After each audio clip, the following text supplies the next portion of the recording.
मित्रों नमस्कार, मैं राजेश त्रिपाठी ज्योतिष विद्या सागर में आपका स्वागत करते हैं। मित्रों, आज का प्रश्न है संतान। वीडियो को आप पूरा देखना, अच्छा लगा तो सब्सक्राइब भी कर देना। मित्रों, संतान के विषय में हम जानते हैं, आज हम आपको बताएंगे संतान के बारे में। मनुष्य एक सामाजिक प्राणी है। जिसमें जितने भी प्राणी हैं, पशु पक्षी वगैरह, सबसे समझदार प्राणी है मनुष्य। मनुष्य जन्म से ही 3 ऋणों में बंध जाता है। एक देव ऋण, ऋष ऋण और पितृ ऋण। पितृ ऋण के बारे में मैं बताऊंगा। वो तभी पितृ ऋण चुकता होता है कि जब हम संतान की उत्पत्ति करते हैं। कारण मैं संतान के रूप में अपने माता पिता की इतनी सेवाएं ली, तो मेरा भी फर्ज बनता है कि हम संतान को उत्पत्ति करके मैं भी उतनी ही सेवा उसको दूं, तब मैं पितृ ऋण से मेरी मुक्ति मिल जाती है। दूसरा कारण कि हिंदू पुराणों में अगर जिस व्यक्ति के पुत्र नहीं है, हालांकि ऐसा मान्यता है कि जब वो तर्पण जल वगैरह पितृ में को देता है तभी उनके पितृ तृप्त होते हैं। तो पुत्र की उत्पत्ति, संतान की उत्पत्ति अति आवश्यक है। संतान के बिना मानव शरीर, मानव जीवन अधूरा सा लगता है। तो हम आपको आज बताएंगे कि संतान कभी कभी लेट से होती है, देरी से होती है, या कभी कभी नहीं भी होती। तो आज मैं आपको बताऊंगा कि किन किन कारणों से संतान नहीं होती। ये एक ईश्वरीय कृपा है। इतनी मेडिकल, इतना विज्ञान आगे हो गया, लेकिन हम देखते हैं कि अगर कुंडली में संतान योग नहीं है तो कितनी भी आप दवा कराइए, कितना भी कुछ भी करिए, अगर ईश्वर की कृपा नहीं है तो संतान उत्पत्ति नहीं हो सकती। विज्ञान ने बहुत सारे प्रयास किए, लेकिन हमारे रिसर्च में कुछ लोगों ने ये बता दिया, अगर उसमें आ गया कि संतान उत्पत्ति नहीं है तो वो दवा या अनुसंधान काम नहीं किया। तो संतान उत्पत्ति को हम 5वें भाव से देखते हैं।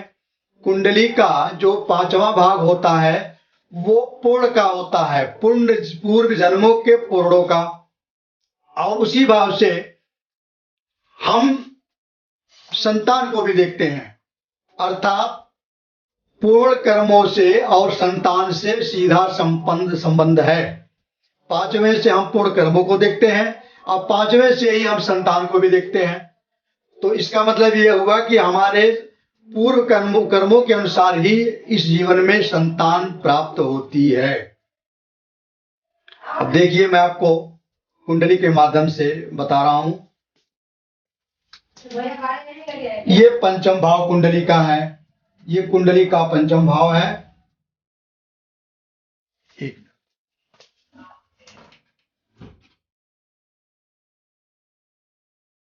ये कुंडली है। कुंड 1 2 3 4 5 6 7 8 9 10 11 भाव 12।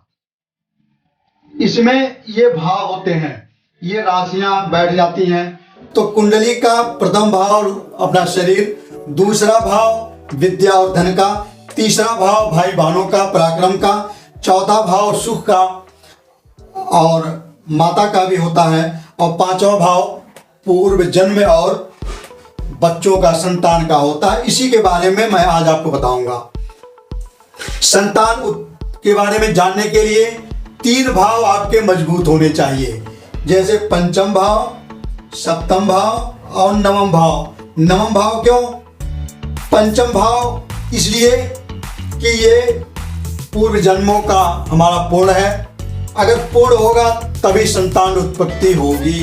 इसलिए हमारा पूर्ण कितना है, इसलिए हम 5म भाव से देखते हैं। यहीं से संतान के भी बारे में देखते हैं। मित्रों, अगर संतान की उत्पत्ति है इसका मतलब अगर हमने पूर्व जन्म में पूर्ण काम किए हैं तब तो आगे हमारा वंश चलेगा। हर व्यक्ति चाहता है पृथ्वी पे आने के बाद कि हमारे न रहने पे भी लोग हमारा नाम लेते रहें, हमारी वंशज आगे बढ़ती रहे। इसीलिए लोग पुत्र की कामना हेतु लोग पुत्र चाहते हैं। संतान, मान लीजिए जिसके पास संतान नहीं है, उसकी शरीर यहाँ से जाने के बाद फिर कोई नाम लेने वाला नहीं, ये इनके पुत्र हैं, इनके पौत्र हैं, कुछ नहीं, वही उनकी जीवन लीला समाप्त, फिर धरती से नाम भी खत्म हो जाता है। तो ये पुण्य का भाव है। पुण्य का भाव अगर मजबूत होगा तभी संतान की उत्पत्ति होगी। सप्तम भाव इसलिए देखते हैं कि ये हमारे पार्टनर, वैवाहिक जीवन में स्त्री पुत्र बच्चे भी होते हैं। अगर ये कमजोर हैं तो भी बच्चे उत्पन्न होने में, संतान उत्पन्न होने में बाधा होती है। नवम भाव क्यों देखते हैं? ये इसका नवम भाव है। नवम भाव इसलिए देखते हैं कि ये पंचम का पंचम है। ये पंचम भाव है, 1 2 3 4 5, पंचम से पंचम का देखते हैं और नवम भाव भाग्य का भी देखते हैं। अगर भाग्य मेरा मजबूत है, अच्छी भाग्य वाले हैं, तो सारे सुख सुविधाएं मिलेगी, जिसमें हमारे पुत्री भी होंगे।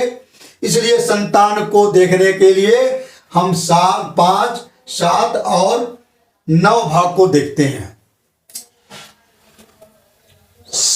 पंचमेश ये 6 8 12 में नहीं जाना चाहिए। किसी पंचमेश और नवमेश, पंचमेश, सप्तमेश और नवमेश। पंचमेश माने आप समझ रहे होंगे, यहां 7 नंबर की राशि है, तो पंचमेश शुक्र हुए। शुक्र का 6 और 8 में नहीं जाना चाहिए। इसमें 12वें भाव के लिए नहीं कहा गया है। 12वें भाव में अगर जाते हैं तो कोई दिक्कत नहीं है, लेकिन 6 8 में नहीं जाना चाहिए। और क्या होना चाहिए? पंचम भाव पर या पंचमेश पर। पंचमेश मतलब जो इस भाव के मालिक हैं, जो इस राशि के मालिक हैं, उनको पंचमेश बोलते हैं। पंचम भाव पर, पंचमेश पर किसी पाप ग्रह की दृष्टि नहीं होनी चाहिए।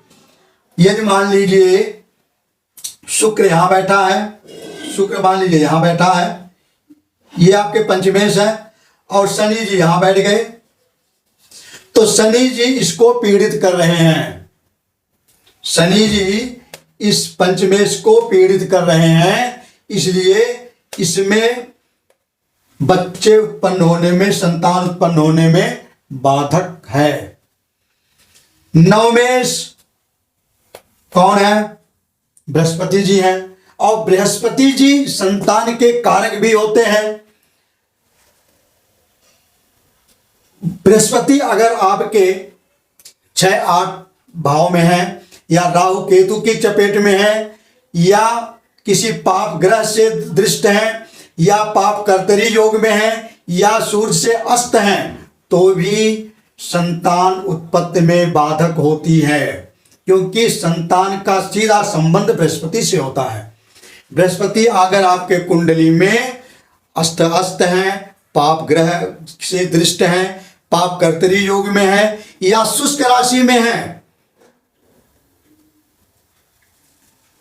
देखिए जैसे कुछ 4 राशियां होती है शुष्क राशियां, बंजर राशियां, तो वो कौन कौन सी हैं?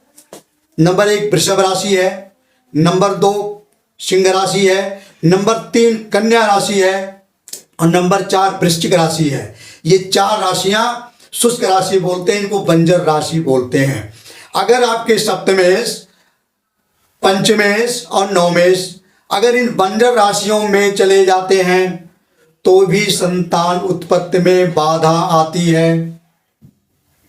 अच्छा, मान लीजिए नवमेश है, ये बृहस्पति जी है, बृहस्पति जी अगर 6वें में आ गए तो 7वें का 6वें 8वें में जाना, ये एक सूत्र है। 6वें का किसी भी 5 7 और 9 नवमेश का 6वें 8वें में जाना, संतान में बाधक।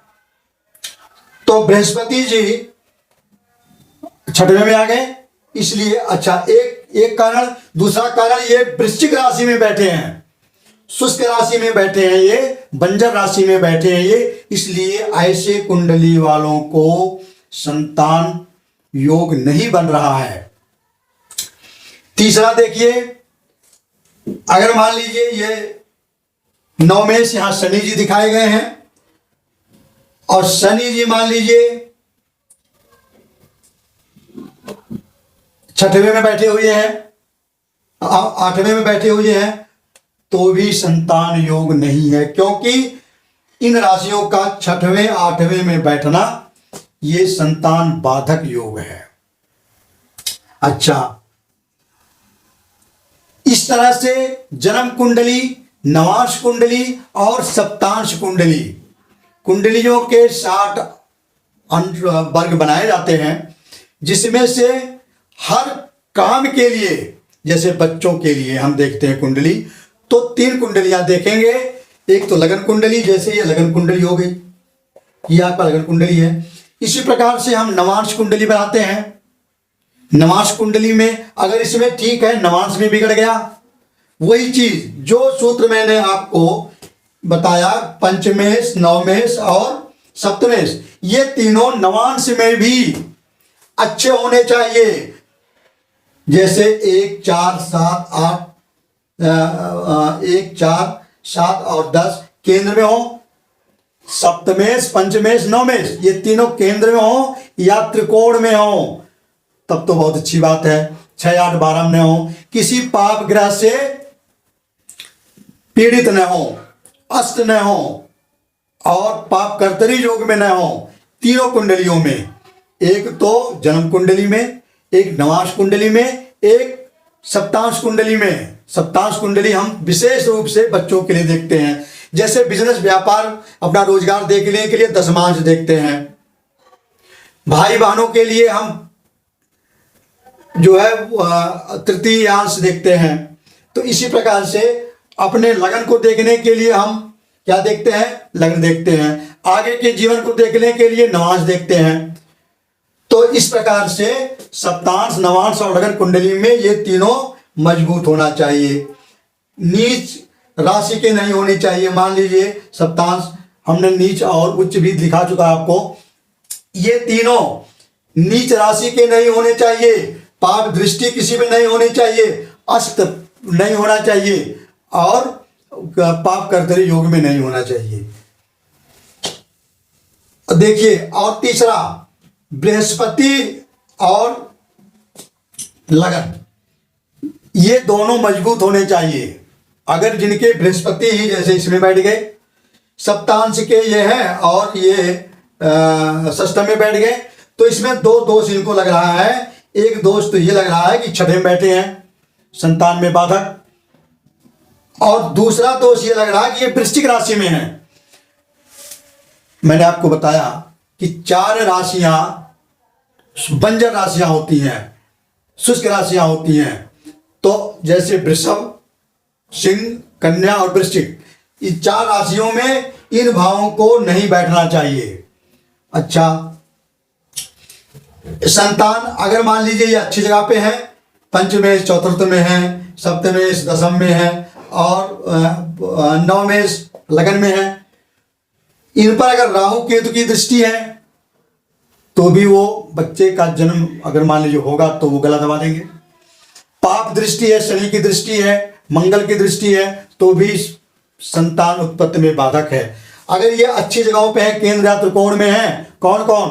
पंचमेश, सप्तमेश, नवमेश केंद्र या त्रिकोण में होना चाहिए, और किसी पाप दृष्टि की, फिजिक पाप ग्रह की दृष्टि न हो और किसी पाप कर्तरी योग में न हो और अस्त न हो, तो संतान होगा। मान लीजिए इसमें संतान योग है, नवमेश में नहीं है या सप्तमेश में नहीं है, तब पूजा पाठ करने से, दवा करने से वो संतान उत्पत्ति होती है। अगर संतान योग इसमें नहीं है, लगन में नहीं है, तो आप कितना भी पूजा पाठ करो, कितना भी कुछ करो, लेकिन वो संभव नहीं होता। ये शास्त्रों में लिखा है। अच्छा, इन्हीं की दशा में, इन्हीं की दशाओं में ही, दशा में, अंतरदशा में बच्चे पैदा हो। अगर मान लीजिए यहाँ संतान योग है, तब आप देखिए कब होगा, पंचमेश, सप्तमेश और पंचम, सप्तम और नवम, इनकी दशा जब आएगी, या इनके मालिकों की दशा जब आएगी, पंचमेश, सप्तमेश और नवमेश की, या इन्हीं तीनों में बैठे ग्रह की दशा, अंतरदशा जब आएगी, तब संतान उत्पत्ति होगी मित्रों। और देखिए, अच्छा, जब दशा आए उसके बाद हम देखते हैं, जैसे मान लीजिए पंचमेश की महादशा चल रही है और सप्तमेश की अंतरदशा चल रही है, तो कोई जरूरी है कि उसी समय बच्चे हो जाएंगे ना। उस पर भी जब शनि गोचरवश, शनि और बृहस्पति की दृष्टि पड़े, या शनि या बृहस्पति उस राशि से विचरण करते हुए गुजरे, उस समय संतान की उत्पत्ति का योग है। शनि 2.5 साल के होते हैं, बृहस्पति जी 1 साल के होते हैं, तो भी ये समय लगाना कि इसमें भी बच्चे कब होंगे, बच्चे का जन्म 1-2 महीने के अंदर ले आना, वो तब होगा कि जब 75 दिन के अंदर मंगल जी उस पर से विचरण करेंगे। मंगल शक्ति के कारक हैं, मंगल रक्त के कारक हैं, मंगल स्त्रियों में मासिक धर्म के कारक हैं। जिनका मंगल बिगड़ा होता है उनका धर्म ठीक नहीं होता। बच्चों की उत्पत्ति से धर्म का बिल्कुल संबंध है, मंगल से संबंध है। मंगल अगर जिनका ठीक नहीं है उनके बच्चे नहीं हो सकते, क्योंकि उनका मासिक धर्म नियमित नहीं होता। और देखिए, इसमें भी हम 3 चीजों को देखते हैं, सप्तमेश, नवमेश या पंचमेश की दशांतर दशा हो, उस पर शनि और मंगल, शनि और बृहस्पति का गोचर हो, तब 1 साल में बच्चे की उत्पत्ति होगी, बच्चे की संतान उत्पत्ति होगी। और उसके बाद भी जब मंगल जी 75 दिनों के अंदर, कितने 75 दिन के अंदर, जब सप्तमेश, पंचमेश या नवमेश या सप्तम, पंचम या नवम या उनमें बैठे ग्रहों पे वो विचरण करेंगे, गोचर बस वहां से निकलेंगे, उसी के दौरान बच्चे का जन्म होगा। मित्रों, अगले वीडियो में हम आपको बताएंगे कि मान लीजिए योग तो है, यहां पंचमेश, सप्तमेश और नवमेश तीनों केंद्र और त्रिकोण में बैठे हैं, इन पर किसी पाप ग्रह की दृष्टि नहीं है, ये तीनों अस्त नहीं है, ये तीनों उच्च राशि में है, नीच राशि में भी नहीं है, लेकिन संतान नहीं हो रही है। उसका एक कारण और होगा, वो मैं अगली वीडियो में आपको बताऊंगा। क्षेत्र स्फुट और बीज स्फुट, यह देखने के लिए कि पति और पत्नी दोनों में किस में कमी है, फिर वो उसकी दवा कराए, पूजा कराए, संतान अवश्य निश्चित होगी। क्षेत्र स्फुट और बीज स्फुट, क्षेत्र स्फुट हम देखते हैं स्त्रियों के लिए, बीज स्फुट देखते हैं पुरुषों के लिए। क्षेत्र माने हो गया खेत, बीज माने आप जानते ही हो, बीज जब खेत में बोया जाता है, तो अगर खेत बंजर होगी, उर्वरा शक्ति उसमें नहीं होगी, तो बीज कितना भी अच्छा बीज बोलो तो वो